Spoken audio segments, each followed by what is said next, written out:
আলহামদুলিল্লাহ, আমেনা ফাউন্ডেশনের উদ্যোগে মামুন আল করিম এবং মিজানুর রহমানের পরিবারের পক্ষ থেকে এই গরুটি কুরবানির জন্য ক্রয় করা হয়েছে।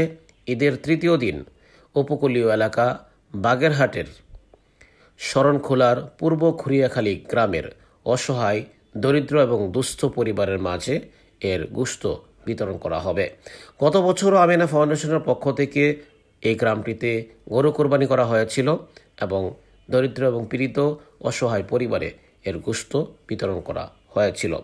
গত বছরের মতো এবছরও আমরা এই উদ্যোগটি নিয়েছি। আমেনা ফাউন্ডেশন বরাবরই যারা সত্যিকার অর্থেই দরিদ্র, পীড়িত, সুবিধা বঞ্চিত এই মানুষগুলোকেই খুঁজে বেড়ায়।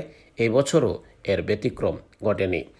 আমরা আমেনা ফাউন্ডেশনের পক্ষ থেকে সেখানে যাব এবং যাবতীয় কার্যক্রম আমাদের তত্ত্বাবধানে পরিচালিত হবে।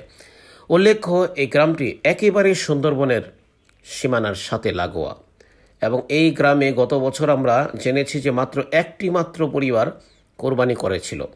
আর কারো কোরবানি করার সামর্থ্য নেই। তাছাড়া কিছুদিন পরপর ঘূর্ণিঝড় জলোচ্ছ্বাসে তাদের অনেক ক্ষয়ক্ষতি হয়।